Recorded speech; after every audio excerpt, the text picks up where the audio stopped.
चीखते metal और टूटते पेड़ों की आवाजों से दुनिया पूरी तरह टूट गई। 1 मई 2023 को एक छोटा सेस्ना 206 एयरक्राफ्ट कोलंबियाई अमेजन के हरे भरे कैनवास पर एक छोटे से धब्बे जैसा आसमान में लड़खड़ा गया। अंदर एक परिवार घर जा रहा था। मैग्डालेना मुकुटुए और उनके 4 बच्चे, 13 साल की लेस्ली, 9 साल की सोलेनी, 4 साल का टीन और 11 महीने का बच्चा क्रिस्टिन। इंजन अटक गया, खांसा और बंद हो गया। प्लेन को गुरुत्वाकर्षण के बेरहम खिंचाव पर छोड़ दिया। कुछ डरावने पलों के लिए वे भारहीन थे, जीवन और खाई के बीच अटके हुए थे। इससे पहले कि जंगल का घना पेड़ उन्हें बेरहमी से अपनी चपेट में ले लेता, टक्कर एक भयानक आवाज और हिंसा थी। एक ऐसा पल जहां सभ्यता खत्म हो गई और आदिम दुनिया शुरू हो गई। जब अराजकता कम हुई तो एक अजीब सी खामोशी छा गई, जिसे केवल अनदेखी पत्तियों से टपकते पानी और जंगल के जीवों की दूर से आती अजीब आवाजों ने तोड़ा। फ्यूजलाज एक टूटा हुआ रेक था, मुड़े हुए मेटल का एक निशान जो प्रिस्टीन विल्डरनेस को खराब कर रहा था। पायलट और को पायलट नहीं रहे, उनकी यात्रा पल भर में खत्म हो गई। बच्चे मिरेक्युलसली जीवित थे, लेकिन वे अब हरे रंग के समुद्र में बह रहे थे। एक ऐसी दुनिया जो उनकी दुर्दशा के प्रति पूरी तरह इंडिफरेंट थी। अराराकुआरा गांव से सैन जोस डेल गुवियारे तक उनकी उड़ान एक रूटीन ट्रिप होनी थी, अपने पिता से फिर से मिलने का एक मौका। इसके बजाय यह एक अकल्पनीय ऑर्डियल की प्रस्तावना बन गई थी, जिसने उन्हें ग्रह के सबसे फॉर्मिडेबल और खतरनाक वातावरण में से एक के दिल में धकेल दिया था। शुरुआती सदमे के बाद एक भयानक ठंडी रियलाइजेशन हुई। वे अकेले थे। उनके गांव की फैमिलियर साउंड्स, उनके समुदाय की कंफर्टिंग प्रेजेंस चली गई थी, जिसकी जगह सफोकेटिंग ह्यूमिडिटी और घनी इंटरलॉकिंग ब्रांचेस ने ले ली थी, जो सूरज को ढक रही थी। हवा घनी थी, नम मिट्टी और सड़ते जीवन की गंध से भारी थी, जंगल की अपनी गंध। 4 बच्चों के लिए, खासकर सबसे छोटे के लिए, यह नई रियलिटी इनकॉम्प्रिहेंसिबल थी। वे छोटे थे, वल्नरेबल थे और हर उस चीज से पूरी तरह कटे हुए थे जिसे वे कभी जानते थे। क्रैश ने सिर्फ उनका प्लेन ही नहीं लिया था, इसने उनकी दुनिया भी चुरा ली थी, उन्हें जंगल की दया पर छोड़ दिया था। जंगल मेहमानों का स्वागत नहीं करता, ये उन्हें टेस्ट करता है, उन्हें चैलेंज करता है और अक्सर यह उन्हें खा जाता है। जैसे ही शुरुआती घंटे एक डिसोरिएंटिंग ट्वाइलाइट में बदल गए, बच्चे रेकेज के बीच हडल्ड हो गए। एक विशाल अनकेयरिंग विल्डरनेस में ह्यूमन वार्मथ का एक छोटा सा द्वीप। एयरक्राफ्ट इंजन की फेमिलियर हम की जगह अनसीन इंसेक्ट्स और नॉक्टर्नल प्रेडेटर्स के कोरस ने ले ली, जो अपनी रात की शिकार शुरू कर रहे थे। डर एक पैल्पेबल चीज थी, एक ठंडी उपस्थिति जो उन पर उतनी ही कसकर चिपकी हुई थी जितनी नम हवा। वे अब यात्रा पर यात्री नहीं थे, वे सर्वाइवर्स थे और जीवन के लिए उनका संघर्ष, असंभव बाधाओं के खिलाफ एक लड़ाई, अभी अमेजन के गहरे अंधेरे दिल में शुरू हुई थी। अमेजन एक जेंटल जायंट नहीं है, ये खतरे का एक जीता जागता, सांस लेता हुआ लैबिरिंथ है। 4 खोए हुए बच्चों के लिए हर परछाई में एक पोटेंशियल थ्रेट थी और हर आवाज एक चेतावनी थी। जंगल का फर्श, जड़ों और सड़ी पत्तियों का एक उलझा हुआ ढेर दुनिया के कुछ सबसे जहरीले सांपों का घर था, जैसे कि फियर्ड फेयरडिलांस, जो लीथल स्पीड से हमला करने में सक्षम था। ह्यूमन हैंड के आकार की मकड़ियां झाड़ियों में छिपी हुई थीं और मच्छरों के झुंड, मलेरिया और डेंगू बुखार के वाहक एक लगातार परेशान करने वाली उपस्थिति थे। अमेजन का सबसे बड़ा शिकारी जैगुआर इन इलाकों में घूमता था, एक शांत, शक्तिशाली शिकारी जो अपने शिकार का मीलों तक पीछा कर सकता था। उसके पैडेड फीट नम धरती पर कोई आवाज नहीं करते थे। शिकारियों के खतरे से परे पर्यावरण खुद एक एडवर्सरी था। दिन सफोकेटिंगली हॉट और ह्यूमिड थे, उनकी ताकत को खत्म कर रहे थे और उन्हें पसीने में भिगो रहे थे, जबकि रातें एक सरप्राइजिंग, बोन चिलिंग कोल्ड लाती थीं। और फिर बारिश थी, एक जेंटल शावर नहीं, बल्कि एक टोरेंशियल डाउनपोर जो घंटों तक चल सकता था, जिससे जंगल का फर्श कीचड़ का एक ट्रेचरस स्वैम्प बन जाता था। ये लगातार पानी उनके कपड़ों को भिगो देता था, उनके निशानों को मिटा देता था और गर्म रहने के सिंपल एक्ट को एक मॉन्यूमेंटल चैलेंज बना देता था। जंगल में अंधेरा एब्सोल्यूट होता है, एक घना इम्पेनेट्रेबल ब्लैकनेस जो दिमाग को भ्रमित कर देता है और पत्ती की हर सरसराहट को एक राक्षस के पैरों की आवाज में बदल देता है। भूख उनके पेट में एक लगातार नॉविंग एक थी। जंगल लश और जीवन से भरा हुआ दिखता है, लेकिन इसकी अधिकांश बाउंटी एक धोखा है। कई फल पॉइजनस होते हैं और जीवन निर्वाह भोजन और एक डेडली टॉक्सिन के बीच अंतर बताना एक ऐसा कौशल है जिसे सीखने में पूरी जिंदगी लग जाती है। बच्चे पोटेंशियल फूड से घिरे हुए थे, फिर भी वे भूखे थे। साफ पीने का पानी सर्वाइवल के लिए सबसे एसेंशियल एलिमेंट भी एक गैम्बल था। कोई भी धारा या पडल पैरासाइट्स और बैक्टीरिया से दूषित हो सकता था, जो डिबिलिटेटिंग सिकनेस का कारण बन सकता था। इस रिमोट विल्डरनेस में मेडिसिन तक पहुंच के बिना किसी के लिए भी एक डेथ सेंटेंस। वे कई मोर्चों पर एक युद्ध लड़ रहे थे, शिकारियों के खिलाफ, तत्वों के खिलाफ और अपने स्वयं के शरीर के खिलाफ। हर एक दिन उनके जीने की इच्छा का एक नया टेस्ट था। चलने का सिंपल एक्ट खतरे से भरा था। एक फिसलन वाली जड़ पर एक ट्विस्टेड एंकल, एक तेज शाखा से एक कट जो गंदी ह्यूमिड कंडीशंस में जल्दी इन्फेक्टेड हो सकता था। साइकोलॉजिकल टोल भी फिजिकल वन जितना ही गंभीर था। एंडलेस ग्रीन की मोनोटनी, लगातार डर, पूरी तरह से होपलेसली खो जाने की भावना, ये सबसे मजबूत वयस्क की आत्मा को तोड़ने के लिए पर्याप्त था। इन 4 बच्चों के लिए एक ऐसी दुनिया में फंसे हुए थे जो उन्हें हराने के लिए डिजाइन की गई थी। ऑड्स इम्पॉसिबली हाई थे। वे एक ग्रीन हेल में थे और सर्वाइवल के लिए सिर्फ लक से ज्यादा की जरूरत होगी। सेसना के मलबे में विनाशकारी नुकसान के बीच जीवन की एक किरण बची हुई थी। बच्चों की मां मैग्डालेना शुरुआती प्रभाव से बच गई थी। 4 एगोनाइजिंग दिनों तक वह जीवन से चिपकी रही। उसका शरीर टूटा हुआ था, लेकिन उसकी आत्मा अपने बच्चों पर पूरी तरह केंद्रित थी। वह जानती थी कि उसका समय कम है। जंगल एक ऐसी जगह जिसे उसके हुईतोतो पूर्वजों ने पीढ़ियों से अपना घर कहा था, अब उसका अंतिम विश्राम स्थल था। उन अंतिम कीमती क्षणों में उसने निराशा में हार नहीं मानी। इसके बजाय उसने अपने बच्चों को सबसे शक्तिशाली उत्तरजीविता उपकरण दिया जो उसके पास था, उसका ज्ञान। उसने अपनी सबसे बड़ी बेटी लेस्ली को देखा और अपनी अंतिम ताकत के साथ उससे बात की। जाओ, उसने आग्रह किया, जाओ और अपना रास्ता खोजो। तुम्हें पता है क्या करना है? वे शब्द सिर्फ एक आदेश नहीं थे, वे एक अभिषेक थे। वे ज्ञान का हस्तांतरण थे, एक मां से उसकी बेटी को एक अंतिम डेस्परेट उपहार। मैग्डालेना ने हुईतोतो लोगों के एंसेस्ट्रल नॉलेज, जंगल शिल्प को पारित किया था, जिसने सदियों से उनके जनजाति को बनाए रखा था। उसने लेस्ली को सिखाया था कि कौन से फल खाने के लिए सुरक्षित थे और कौन से बीमारी लाएंगे। उसने उसे पानी खोजने का तरीका सिखाया था, जंगल के सूक्ष्म संकेतों को पढ़ने का तरीका और उसकी शक्ति का सम्मान करने का तरीका। अपनी अंतिम सांसों में मैग्डालेना लेस्ली को याद दिला रही थी कि वह सिर्फ एक खोई हुई लड़की नहीं थी, वह जंगल की एक बच्ची थी और जीवित रहने के कौशल पहले से ही उसके अंदर थे। उसकी मृत्यु एक त्रासदी थी, लेकिन उसका अंतिम कार्य गहन साहस और प्रेम का था। जब उसकी मां हमेशा के लिए शांत हो गई, तो 13 साल की लेस्ली अब सिर्फ एक बड़ी बहन नहीं थी। एक भयानक क्रशिंग वेट उसके छोटे कंधों पर आ गया। वह अब संरक्षक, नेता, अपने 3 छोटे भाई बहनों की एकमात्र रक्षक थी। उसे अपने स्वयं के दुहक, अपने स्वयं के आतंक को दफनाना पड़ा और ताकत का आधार बनना पड़ा जिसकी उन्हें डेस्परेटली जरूरत थी।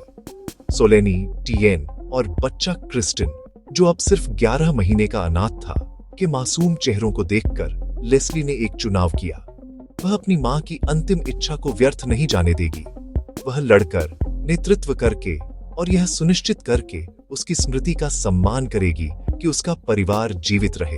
छोटी लड़की चली गई थी, उसकी जगह एक योद्धा खड़ा था। क्रैश साइट छोड़ना उन सबसे कठिन चीजों में से एक था जो उसे कभी करनी पड़ेगी। इसका मतलब था अपनी मां को पीछे छोड़ना, एक अंतिम हार्ट ब्रेकिंग अलगाव। लेकिन यह उनकी एकमात्र उम्मीद भी थी। मलबे ने कोई सस्टेनेंस, कोई भविष्य नहीं दिया। भारी मन से लेस्ली ने जो कुछ भी उनके पास थोड़ा था उसे इकट्ठा किया। कपड़ों का एक छोटा बैग, एक खराब फोन और एक संगीत बॉक्स। उसने ध्यान से थोड़ी मात्रा में फरीना, एक प्रकार का कसावा आटा, पैक किया जो प्लेन पर था। यह एक मीगर सप्लाई थी, लेकिन यह एक शुरुआत थी। उसने उस मेटल टूम पर एक आखिरी नजर डाली जो उन्हें यहां लाई थी और अपना चेहरा बेरहम हरे रंग की ओर मोड़ लिया। अपने छोटे नाजुक झुंड को अज्ञात में ले गई। लेस्ली की नई भूमिका तत्काल और पूरी तरह से हावी थी। उसकी पहली प्राथमिकता आश्रय थी। जंगल की रातें ठंडी थीं और लगातार बारिश उनके स्वास्थ्य के लिए एक खतरा थी। अपनी मां द्वारा सिखाए गए सबक का उपयोग करते हुए लेस्ली ने कामचलाऊ आश्रय बनाना शुरू कर दिया। उसने बड़े ताड़ के पत्ते का इस्तेमाल किया, उन्हें एक साथ बुनकर एक कच्ची लेकिन प्रभावी छत बनाई जो उन्हें भारी बारिश से बचाएगी। वह प्राचीन पेड़ों की विशाल जड़ों के बीच जगहें ढूंढती थी, छोटे रक्षात्मक कोने बनाती थी जहां वे गर्मी और सुरक्षा के लिए एक साथ हडल्ड हो सकते थे। ये घर नहीं थे, लेकिन वे तत्वों के खिलाफ एक ढाल थे।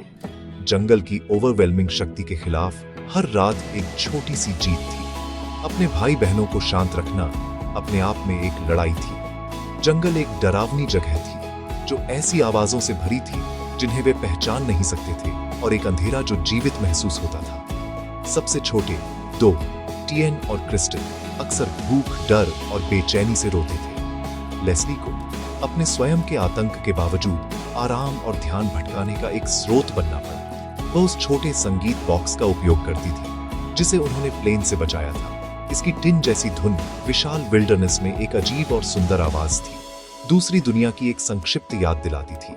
वह उन्हें कहानियां सुनाती थी, पत्तियों और टहनियों के साथ खेल खेलती थी और उनके दिमाग को नॉइंग हंगर और हमेशा मौजूद डर से दूर रखने के लिए डिस्ट्रैक्शंस बनाती थी। उसने उन्हें मां की तरह पाला, उनकी मासूमियत को उनके जीवन जितना ही बचाया। फिजिकल डिमांड्स बहुत ज्यादा थी। 9 साल की सोलेनी के पैर में चोट लगी थी और उसे चलने में परेशानी होती थी। बिना किसी हिचकिचाहट के लेस्ली अक्सर अपनी बहन को अपनी पीठ पर ले जाती थी, जिससे उसके अपने बोझ में इजाफा होता था। क्योंकि वह ट्रेचरस टेरेन में नेविगेट करती थी, वह लगातार सतर्क रहती थी, सांपों के लिए जंगल के फर्श को स्कैन करती थी और शिकारियों के संकेतों के लिए कैनोपी को स्कैन करती थी। एक हैरोइंग अकाउंट बताता है कि कैसे उसे एक सांप का सामना करना पड़ा, और यह जानते हुए कि यह उसके छोटे भाई बहनों के लिए खतरा पैदा करता है, उसने उन्हें बचाने के लिए उसे मार डाला। यह अब बच्चों के खेलने की दुनिया नहीं थी, यह एक क्रूर रियलिटी थी जहां एक 13 साल की लड़की को दिन के हर घंटे जीवन या मृत्यु के निर्णय लेने पड़ते थे। उसकी इंद्रियां एड्रेनलाइन और जिम्मेदारी से तेज हो गई थी। आशा एक फ्रैजाइल कमोडिटी थी जो ऐसी ओवरवेलमिंग एडवर्सिटी के सामने आसानी से खो जाती थी। ऐसे क्षण थे जब निराशा उन्हें निगलने की धमकी देती थी। दिन एक सप्ताह में बदल गए, फिर 2, फिर 3, बचाव के कोई संकेत नहीं थे। एंडलेस ग्रीन एक जेल बन गया और दूसरे इंसान का चेहरा देखने की उम्मीद फेडिंग होने लगी। इन सबसे अंधेरे क्षणों में जब उसका अपना संकल्प डगमगाता था, लेस्ली अपने भाई बहनों को देखती थी। वह बच्चा क्रिस्टन को देखती थी जिसका सर्वाइवल पूरी तरह से उस पर निर्भर था। वह जिम्मेदारी, वह गहरा प्यार उसका एंकर बन गया। वह हार नहीं मान सकती थी, क्योंकि हार मानने का मतलब था उन पर हार मानना।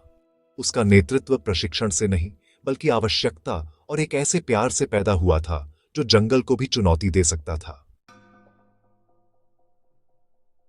कसावा के आटे का आखिरी हिस्सा भी खत्म हो जाने के बाद भूख उनका मुख्य दुश्मन बन गई। अब लेस्ली का एंसेस्ट्रल नॉलेज सिर्फ उपयोगी नहीं था, यह एकमात्र चीज थी जो उन्हें जिंदा रख रही थी। उसने भोजन की तलाश शुरू कर दी। उसकी आंखें जंगल के फर्श और नीचे लटकी डालियों को एक नए डेस्परेट फोकस के साथ स्कैन कर रही थी। उसे अपनी दादी और मां के सबक याद थे।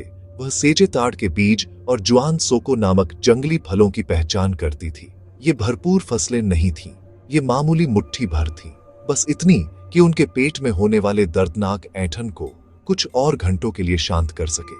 ये कैलोरी के लिए एक लगातार थका देने वाली तलाश थी, भुखमरी के खिलाफ एक दौड़। पानी उतना ही महत्वपूर्ण था, जबकि जंगल नमी से लथपथ था। पीने के लिए पर्याप्त सुरक्षित पानी खोजना एक अलग चुनौती थी।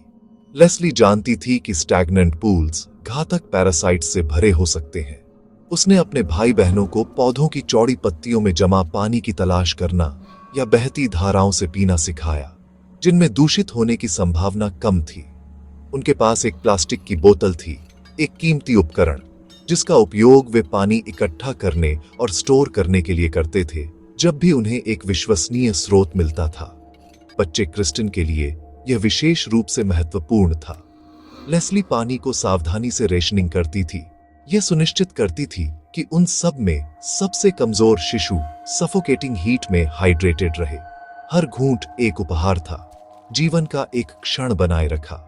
जैसे जैसे दिन बीतते गए, लेस्ली बोल्डर और अधिक इनोवेटिव होती गई। उसने एक छड़ी और एक बेल से एक कच्ची फिशिंग रॉड बनाई और जिन धाराओं को वे पार करते थे उनसे छोटी मछली पकड़ने की कोशिश करती थी। मछलियां टाइनी थीं, लेकिन वे प्रोटीन थीं, एक महत्वपूर्ण पोषक तत्व जिनकी उनके शरीर को डेस्परेटली जरूरत थी। वे उन्हें कच्चा खाते थे। उनकी भूख किसी भी हिचकिचाहट को ओवरराइडिंग करती थी। यह अपने सबसे कच्चे रूप में प्राइमल सर्वाइवल था। वे अब सिर्फ खोए हुए बच्चे नहीं थे, वे इकोसिस्टम का हिस्सा बन रहे थे, इसकी रिदम सीख रहे थे और इसके रहस्यों को खोल रहे थे। कॉन्करर्स के रूप में नहीं, बल्कि हम्बल सप्लिकेंट्स के रूप में जो जीवन के एक और दिन की भीख मांग रहे थे। वे अडेप्ट कर रहे थे। उनके शरीर कमजोर होते जा रहे थे, लेकिन उनकी सर्वाइवल इंस्टिंक्ट्स हर गुजरते दिन के साथ तेज होती जा रही थी। यह दैनिक संघर्ष पीढ़ियों से चले आ रहे ज्ञान की शक्ति का एक प्रमाण था। लेस्ली द्वारा उपयोग किए गए कौशल किसी किताब या टेलीविजन शो से नहीं सीखे गए थे। वे उसके कल्चरल डीएनए में इनग्रेन्ड थे। वह एक हुई तो बच्ची थी और जो जंगल उन्हें मारने की कोशिश कर रहा था वह उसके पूर्वजों की भूमि भी थी। पर्यावरण से यह गहरा, लगभग इंस्टिंक्टिव संबंध उसे केवल खतरा ही नहीं बल्कि अवसर भी देखने की अनुमति देता था। उसने भोजन देखा जहां दूसरे केवल जहरीले पौधे देखते थे। उसने आश्रय देखा जहां दूसरे केवल पत्तियों का एक गुच्छा देखते थे। ये ज्ञान, एक मां का अंतिम उपहार, वह अदृश्य धागा था जिसने उन्हें लैब्रिंथ से दिन ब दिन, हर थका देने वाले दिन मार्गदर्शन किया।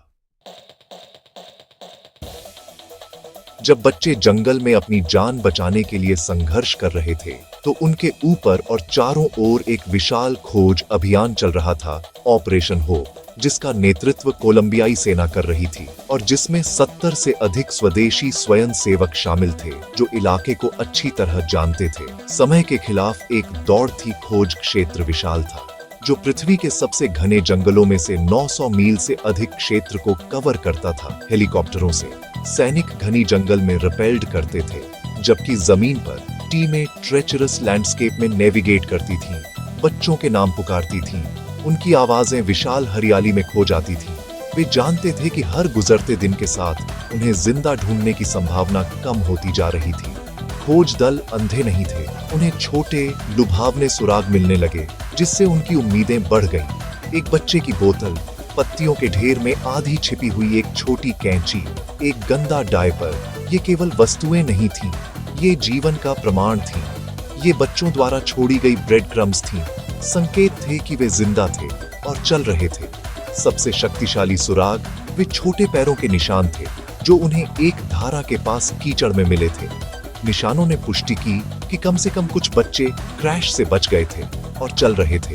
डेस्परेट सर्चर्स के लिए जमीन पर ये छोटे निशान एक बीकन थे जो उन्हें जंगल में और गहराई तक ले जा रहे थे और उनके दृढ़ संकल्प को नवीनीकृत कर रहे थे। बचावकर्ताओं ने हर संभव रणनीति का इस्तेमाल किया। हेलीकॉप्टर जंगल के ऊपर से नीचे उड़ते थे, बच्चों की दादी के अपनी मूल हुई तो भाषा में रिकॉर्ड किए गए संदेश को बजाते थे, उनसे एक ही जगह पर रहने की विनती करते थे। मेरी बेटी, मैं तुम्हें ढूंढ रही हूँ, आवाज पेड़ों में गूंजती हुई विनती करती थी। अगर तुम मुझे सुनती हो तो वहीं रुको, वे तुम्हें ढूंढ रहे हैं। उन्होंने हजारों पर्चे गिराए जिनमें जीवित रहने के निर्देश थे और भोजन के पैकेट गिराए। उम्मीद है कि बच्चे उन्हें ढूंढ लेंगे। फिर भी हफ्तों तक जंगल ने अपना रहस्य नहीं बताया। बच्चे शायद हेलीकॉप्टरों के शोर और वर्दीधारी सैनिकों को देखकर डर गए थे। अपने बचावकर्ताओं से बचते हुए जंगल में भूतों की तरह घूम रहे थे। खोज दलों के लिए थकावट और निराशा हावी होने लगी। हफ्तों की फ्रूटलेस खोज के बाद ड्विंडलिंग क्लूज और इलाके की इमेंस डिफिकल्टी के साथ कुछ लोगों को लगने लगा कि मिशन असंभव है। जंगल बहुत बड़ा था, बहुत घना, बच्चे बहुत छोटे थे। जो उम्मीद इतनी तेजी से जल रही थी वह बुझने लगी। ऑपरेशन रद्द होने की कगार पर था, लेकिन स्वदेशी स्वयंसेवक जंगल से आध्यात्मिक रूप से जुड़े हुए थे, हार मानने से इनकार कर दिया। उन्हें विश्वास था कि बच्चे अभी भी वहां हैं। उन्हें यह महसूस हुआ और इसलिए वे एक और दिन और फिर एक और दिन आगे बढ़ते रहे। उनका विश्वास इनक्रोचिंग होपलेसनेस के खिलाफ एक नाजुक ढाल था। 40वें दिन एक चमत्कार हुआ।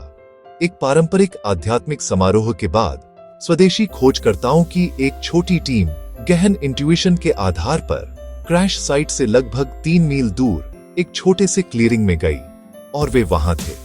चारों भाई बहन एक साथ हडल्ड थे, कमजोर, कुपोषित और कीड़े के काटने से ढके हुए थे, लेकिन जीवित थे।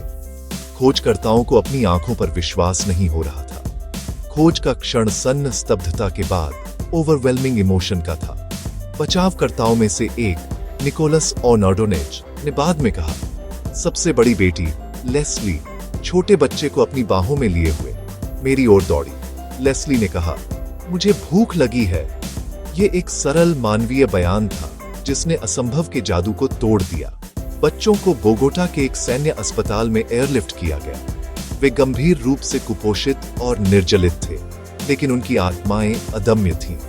दुनिया ने आश्चर्य से इस कहानी को देखा, एक त्रासदी की नहीं बल्कि अविश्वसनीय रेजिलियंस की कहानी। लेस्ली को एक नायक के रूप में सराहा गया, एक 13 साल की लड़की जिसके साहस और एंसेस्ट्रल नॉलेज ने वह हासिल किया था जिसे कई लोग असंभव मानते थे। कोलंबिया के राष्ट्रपति गुस्तावो पेट्रो ने उन्हें जंगल के बच्चों के रूप में सराहा जो कोलंबिया के बच्चे बन गए थे। उनका सर्वाइवल एक ऐसे राष्ट्र के लिए एक शक्तिशाली प्रतीक था जो अक्सर विभाजन से ग्रस्त रहता था। उनकी कहानी परिवार, प्रेम और जीने की इच्छा की एंड्यूरिंग पावर का एक प्रमाण थी। यह अविश्वसनीय ऑर्डियल केवल एक सर्वाइवल स्टोरी से कहीं ज्यादा है। यह मानव आत्मा के बारे में एक गहरा सबक है। यह हमें दिखाता है कि ताकत केवल फिजिकल पावर के बारे में नहीं है, बल्कि ज्ञान, नेतृत्व और प्रेम के अटूट बंधन के बारे में है। लेस्ली का साहस उसके भाई बहनों के प्रति उसकी जिम्मेदारी से बढ़ गया था। उनका सर्वाइवल एक सामूहिक प्रयास था, एक छोटा सा परिवार जिसने पृथ्वी के सबसे हॉस्टाइल एनवायरनमेंट से टूटने से इनकार कर दिया था। यह एक शक्तिशाली याद दिलाता है कि हमारे पूर्वजों का ज्ञान, पीढ़ियों से चला आ रहा ज्ञान एक ऐसी शक्ति रखता है जो हमें सबसे अंधेरे समय में मार्गदर्शन कर सकती है। वे जीवित रहे क्योंकि उन्हें याद था कि वे कौन थे और वे कहां से आए थे। अंत में लेस्ली, सोलनी, टिएन और क्रिस्टिन की कहानी एक ऐसी दुनिया में आशा की किरण है जो अक्सर अंधेरी लगती है। यह दर्शाता है कि ओवरवेलमिंग ऑड्स के सामने भी जब सब कुछ खोया हुआ लगता है तो मानव आत्मा न केवल सहन करने का बल्कि विजयी होने का भी रास्ता खोज सकती है। यह हमें सिखाता है कि हम जिनसे प्यार करते हैं उनकी रक्षा करने की इच्छा एक ऐसी ताकत को खोल सकती है जिसे हमने कभी नहीं जाना था कि हमारे पास है। इन 4 बच्चों ने 40 दिनों तक ग्रीन हेल से गुजरे और विक्टिम्स के रूप में नहीं बल्कि वॉरियर्स के रूप में उभरे। उनकी यात्रा हमेशा मानव रेजिलियंस का एक लुभावनी उदाहरण बनी रहेगी। अमेज़न की पत्तियों में फुसफुसाई गई एक कहानी इस सरल, अविश्वसनीय तथ्य का प्रमाण कि वे जीवित रहे।